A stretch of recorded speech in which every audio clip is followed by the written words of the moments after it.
So I'm Heather Lawrence, and today I am a manager of program management for VRBO Expedia Group, which VRBO, which is the parent company is Expedia Group, and so I'd like to talk to you today about my history. And challenges that I've faced and things that I've learned, and then if there's time, Q&A.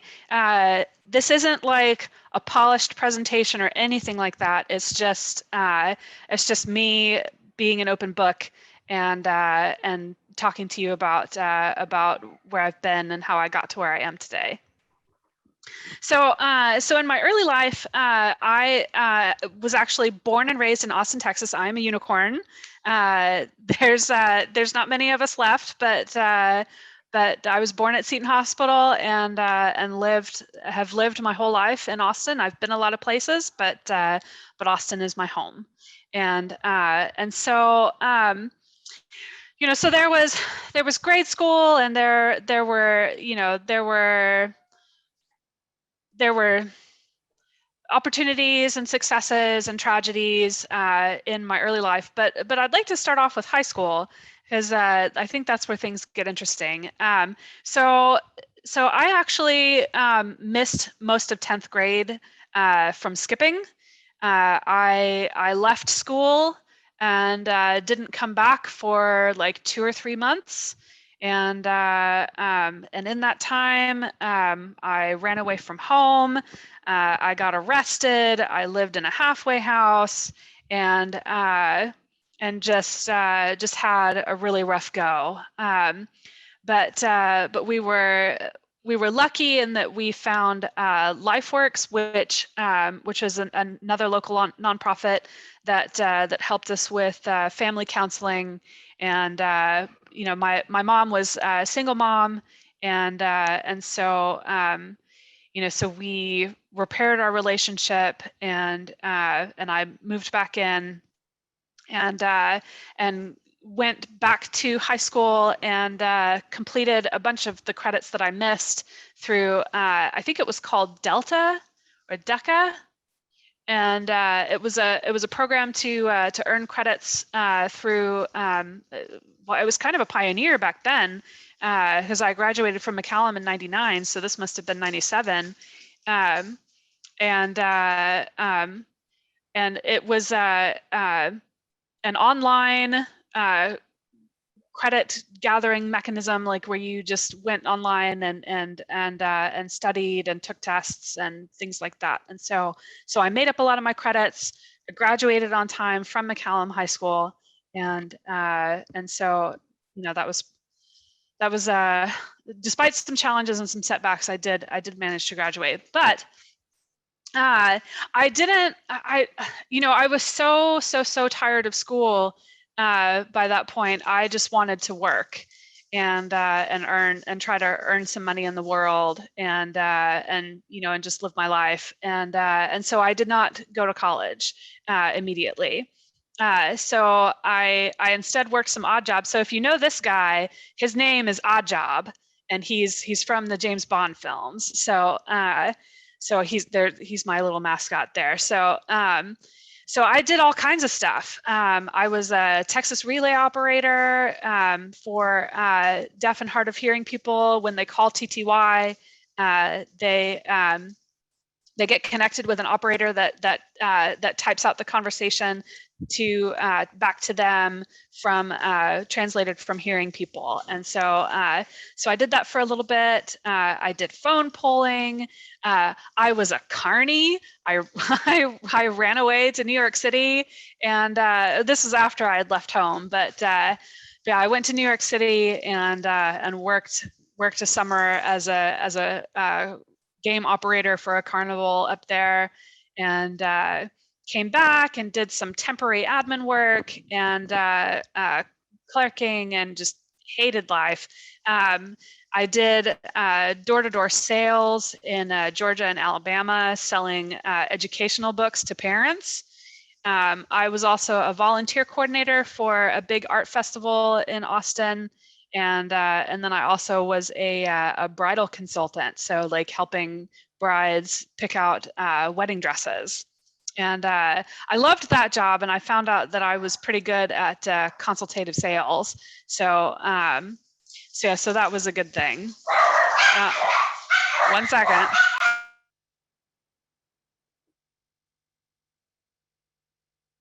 It's the mailman.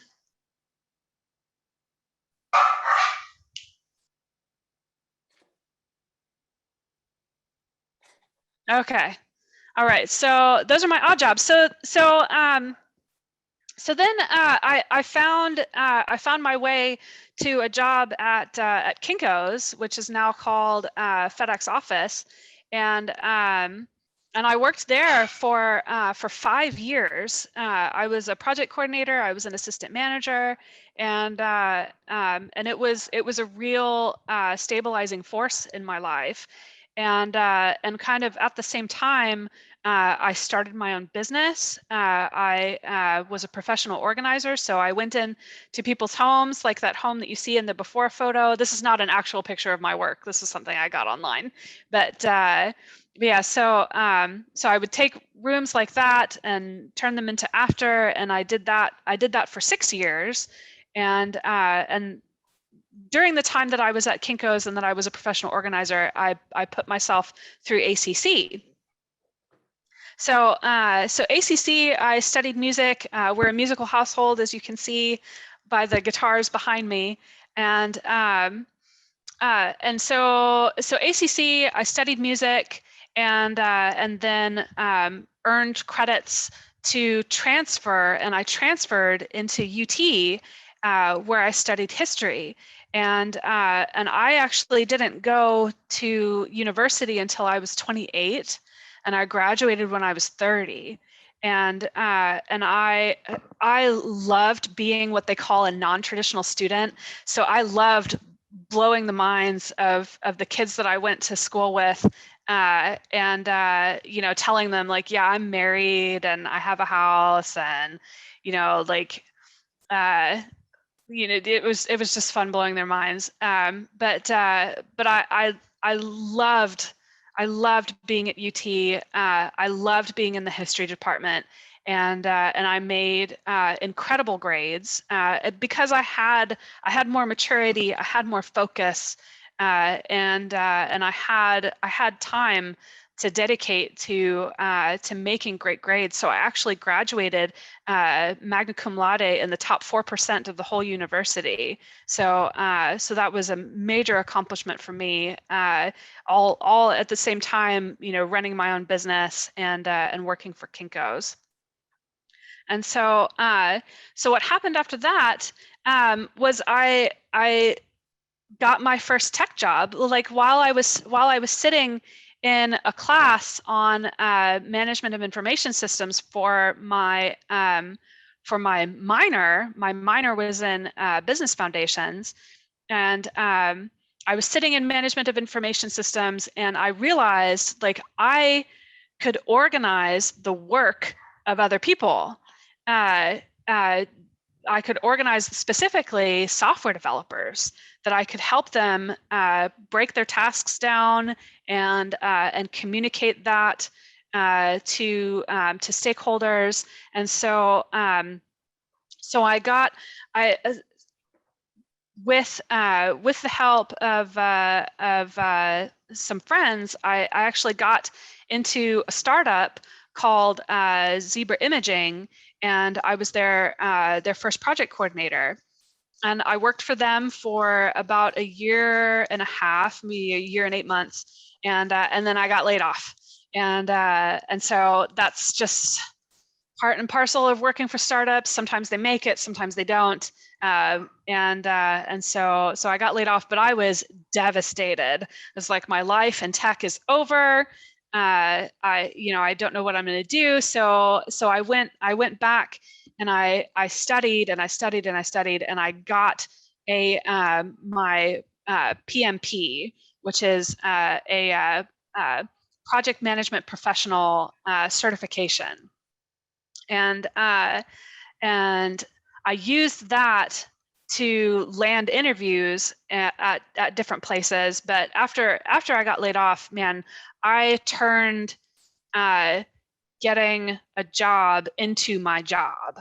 So like I went to Texas Workforce Solutions, I used their computers, I used their website, and I just applied for anything I thought I had a shot at. And I did that for weeks on end.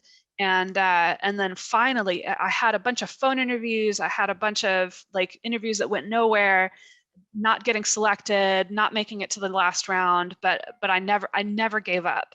And I finally landed this interview at Hewlett Packard, which has a presence here in Austin. And they took a chance on me with the PMP and and only a year's worth of experience plus my education. They took a chance, and they hired me as an IT project manager. And I only worked there for about 7 or 8 months because a friend of mine worked at Blackbaud, and he referred me to a position there at Blackbaud, and Blackbaud was amazing. I interviewed with them. I made it to the last round.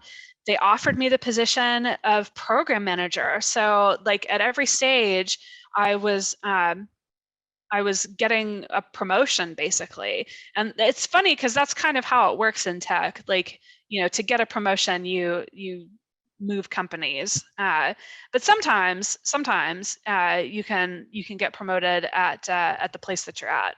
But yeah, so at Blackbaud, I stayed there for 4 years. I loved it. I had a family there, but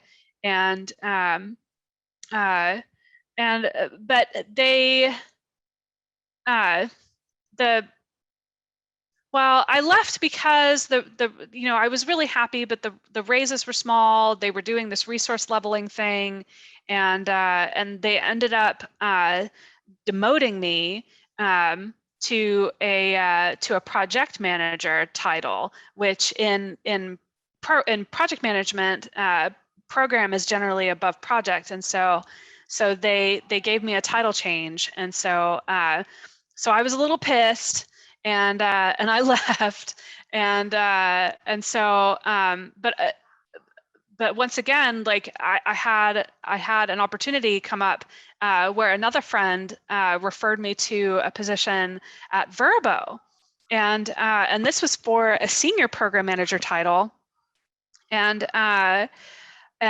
it was in a brand new space in AI and data science, and I left there. I've been now at VRBO for 3 years, back in June, and I won't say it was easy. This was a huge step up. I really had to take time to grow into the role, and I will say I really struggled with imposter syndrome at VRBO. So imposter syndrome is the feeling that you're going to get found out. It's a fear that you're going to fail, that you'll be fired or walked out for whatever reason. And I struggled with it. But the thing about imposter syndrome is that by all accounts you're succeeding and you're doing really well, but for some reason that just doesn't sink in. It doesn't matter. And so to overcome imposter syndrome, I actually used my company's employee assistance program and went to 4 counseling sessions with a counselor that I built a relationship with, and it was free. It was totally free to me, and she really helped me, overcome that imposter syndrome, and so with the build in my confidence, I was able to tell my manager, like, hey, I think I'm meant for management. I want to move into management. And he was like, absolutely. Like you're already a leader. You're a great performer. And I want to see you in this role. And so we're working through the details of that promotion to manager of program management right now. So that's where I'm at. So yeah, so the things that I've learned, the first big one, the really, really big one, is just to have that growth mindset. And a growth mindset is that positivity, that feeling that you have control over your destiny, that you can affect change in your life, that you can grow, that you can learn, that you can change, and once again, that positivity. So yeah, so have a growth mindset, and two, get that degree. My degree is in history. Like, I thought I was going to be a teacher, but I had this epiphany that I could like parlay my professional organization experience into organizing teams, and so but that degree is what helped me get my foot in the door, and it almost doesn't matter what it's in, as long as you have that degree. And there's tons of resources out there for online classes, for online learning, like, I went to ACC first, and got all of my transfer credits out of the way, so that I only had to take 2 years at UT, and I took out loans to do that. But my loans were really small because I only needed 2 years at a university to finish getting the degree. So, but I will say one thing about getting that degree, and that is several tech companies are actually kind of changing their mindset about degrees. And they're actually, some companies are actually starting to take experience over degrees. Like, if you have that resume and you have that experience, they'll take it instead of degrees. So a degree definitely helps if you don't have the experience, but if you do have the experience, just apply, and see what you can do. And then number 3, never stop learning. I'm a reader. I read books on leadership, on management, on self-development, and the occasional trashy romance novel. I will admit to that. But yeah, never stop learning, never stop pushing, and yeah, I think that's what I wanted to say to y'all. All right, so I'm in the kind of the same way as with Heather. I'm an open book. I have an interesting story. I think I don't share some of these details with everyone that I come across in my career, simply because a lot of the people that I work with have followed that more traditional route in their career, and I haven't. So it makes me feel accomplished in one hand. On the other hand, I probably would be a little bit farther along, as Heather mentioned earlier, but if I had taken a different route, then I wouldn't be the person I am today. So it's kind of, the good with the bad. So I was not born in Austin. I was born in Louisiana, but grew up in North Carolina. I didn't have the worst childhood, but I certainly did not have what would be called ideal. My family, I did have a broken family. My parents split up when I was very young, and I suffered both emotional and physical abuse at varying degrees. And I think what ended up happening was I didn't feel it was a safe place for me to be emotionally or physically. So I ended up leaving home at a very, very young age. And I tried to continue high school, but it didn't work for me. I didn't make good grades, similar to Heather. I wasn't in attendance very often. And I thought that I wanted to be grown up, right? I wanted to be independent and an adult, and being in high school was not part of that.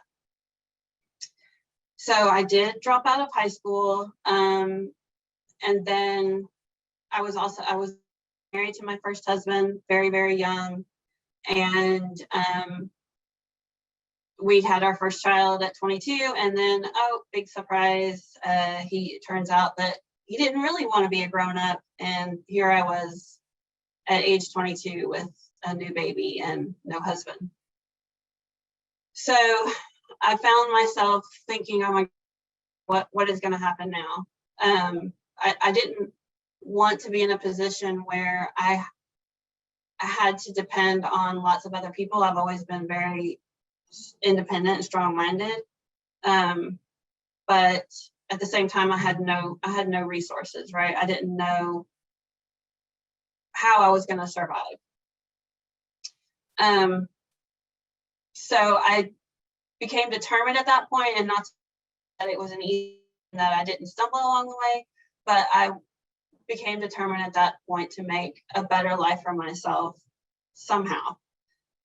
Kind of thinking back on it, you know, I'm much older now, obviously, and I think I have what I always referred to as the Cinderella syndrome when I was young, where all these Disney movies make you think that, you know, Prince Charming is going to swoop in and you're going to live happily ever after. And that rarely happens. It does happen in some cases, but certainly not in mine. And over the years, unfortunately, I have not been in very many successful relationships. And so that's kind of another side of the story separate from my career. But most of the relationships I've been in have been toxic, and it's hindered me again a little bit for progressing in my professional life. But I have made it through it, and I have achieved success. It's just taken a little bit longer, I think, or quite a bit longer than it would otherwise. On a side note, I have two daughters total. I had my first at age 22 and my second at age 28. And I think that's between the ages of 22 and 28. That's when I did a lot of growing up. And it was at age 28 that I decided to really, really focus on bettering myself. So moving on, to my early career path, if you want to call it that. Soon after dropping out of high school, I did get my high school diploma equivalent, which required for me just taking a test. I know for some folks, it takes some training courses and brushing up on some skills, but I think because I took it right out of high school, right after I dropped out, I was able to get it fairly easily. And I also did take some community college classes at that time, right out of high school, but I couldn't support college without, I couldn't pay for it, basically. And that was before a time, yes, there was financial aid, but I had to support myself as well, and have a place to live and, you know, feed myself. So I ended up having to work full time to do that. So the first jobs that I had, you know, just cashier, and then I worked in a warehouse. That was probably one of the most physical jobs that I've had in my career, packing and picking orders. I was there for quite a while, and that was kind of the foundation of me taking pride in my work and always trying to do my best work, regardless of what I was doing, right? Even though I was doing a more physical job, and one that, you know, I didn't see myself doing forever, I still did the best that I could do and excelled in that job. And it also kind of formed the foundation for building strong relationships and a strong work ethic for me. After that, I was able to get my foot in the door. I'd always wanted to be in an office setting, right? And so today, and I guess I missed that part in the introduction. Today, I'm an accounting manager with Expedia Group. I've worked my way up through the years, but I always knew that I wanted to be an accountant. And I think that's one thing that was a plus for me is I always knew what I wanted to do. And I know with a lot of people, they kind of struggle with where they want to take their careers. But fortunately for me, I always wanted to be an accountant, and I rarely strayed from that goal. It's just something that kind of is intuitive to me and comes natural to me. And I'm really good, and I enjoy it, and I'm good at it. So at that point in my life, I knew I wanted to work in an office so I could get some experience there and not work a physical job. That was also the point as well. Working physical job is good, but it doesn't pay very well, and it's a lot of hours. And I just felt like I would be better challenged and better. I would get more progress and advancement in a role that would use my intellectual abilities as opposed to my physical abilities. So way back when, this was, early 90s, there was a temporary agency called Kelly Services.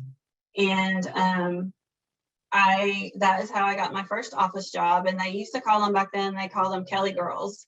And a lot of times be receptionists. And they would be, and again, they were temporary positions, but it was a great way, I felt, for me to get some experience in an office setting. And sure enough, my second assignment was at an office receptionist at a children's home in North Carolina, a not-for-profit, and they actually helped children and families. And I ended up working there. They hired me on after a while, and I ended up working there for about 7 or 8 years total, and got so much great experience working there.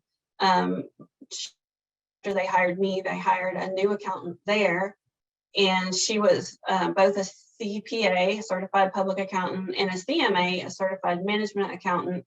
And not long after she started, she became my mentor and taught me basically not everything, but so much foundation education around accounting. And I learned it on the job while I was getting paid. Now I wasn't getting paid a lot, but it was enough to support myself and my at that time, I just had one daughter. And after that, I was able to get after the 7 or 8 years there, I was able to move on to a private CPA firm. It was a small firm, but it was still a great place for professional development. They gave me a fancy title of paraprofessional, which, is basically a fancy term for bookkeeper, but I thought it was pretty awesome. And that CPA firm had 2 partners there, and both of them were very, very encouraging for me to get back into school and to get my degree, and emphasize the importance of getting that formal education to my career. So that's when one of the partners actually informed about the University of Phoenix, which is where I ended up getting my accounting degree. By that time, I had 2 children and needed to work full time. So the formatting of University of Phoenix really worked for me at that time. It's a sort of accredited college. You take 1 class at a time, but you do a whole semester's worth of work in 5 weeks. So that formatting allowed me to continue working full time, taking care of my children, and then I did my schoolwork in the evenings. Now, granted, it meant that I didn't get a lot of sleep during that time, but I was able to achieve my educational goals. In about 3 years, I finished. And it was a huge accomplishment for me. I really never, when I was in my early 20s, mid 20s, I never really expected to be able to finish my bachelor's degree. I finished it at age 33. And in the interim, during that 3 years, I moved from North Carolina to Texas with my then husband, who was in the military. And I was able to do that without interrupting my class. So that was another really great thing about the university.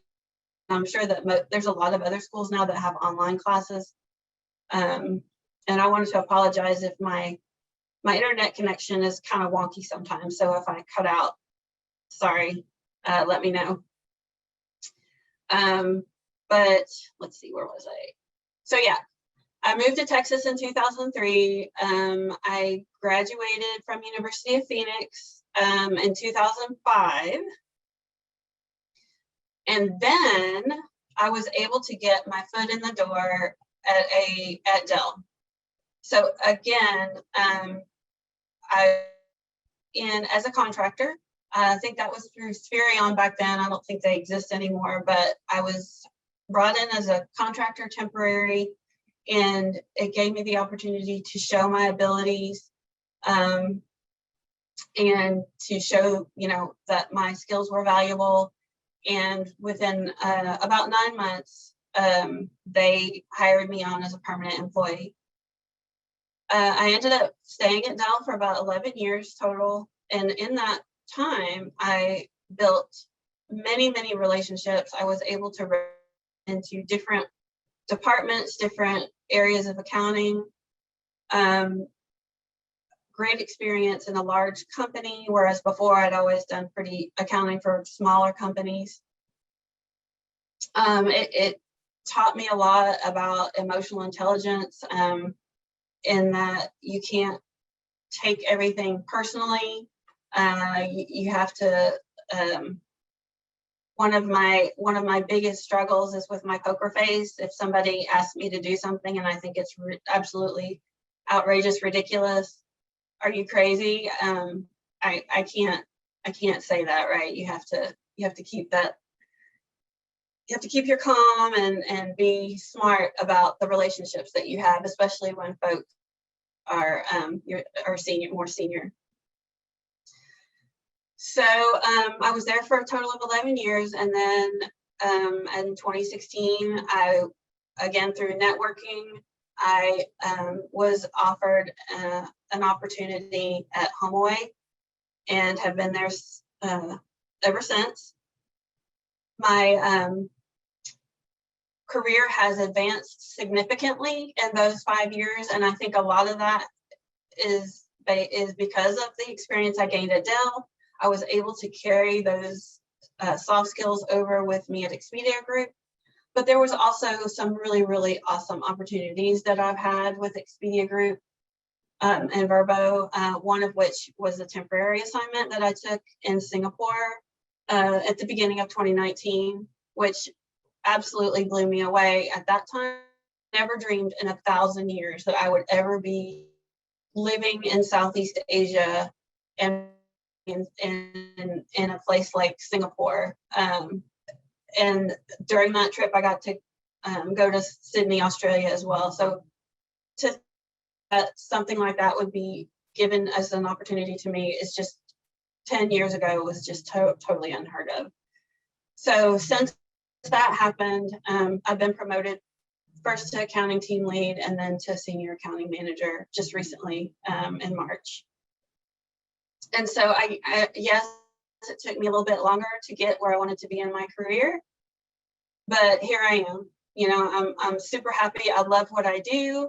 I love the people that I work with, and it's just been quite an amazing journey for me, considering kind of where I started.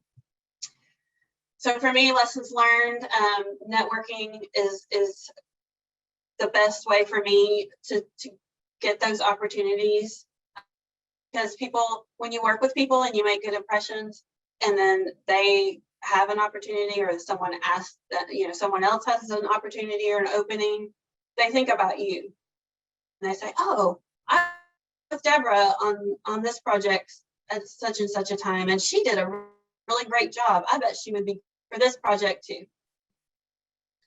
And so that kind of joined in that is, no matter what the task, no matter what the job, always try to do your best and take pride in everything. There's been lots of times where I'm just doing data entry over the course of my career, and, I'm making a race against myself or whatever to do it faster. Just always try to do the very best that you can, even if you don't like what you're doing, because you're not always going to like it. Don't be afraid to take a challenge. So for that, with me, is kind of back to the Singapore thing. When I first heard about that opportunity and I was asked about it, I was like, there's no way, I'm going to move halfway across the world for 4 months and run an accounting team. I can't do that. But yes, I could do it. Yes, you can do it. You can. It may not be easy. It may be out of your comfort zone, but that shouldn't stop you from doing it. And then lastly, I definitely had to be patient. It's taken me 25 plus years to get where I am. I've had my degree 15 or so years now. And yes, things really, really progressed from me at that point, but I've been working at it for a long, long time, and things don't happen overnight. It takes motivation, it takes dedication, and definitely patience. And like I mentioned earlier, doing things you don't always love what you're doing, but it'll be worth it in the long run.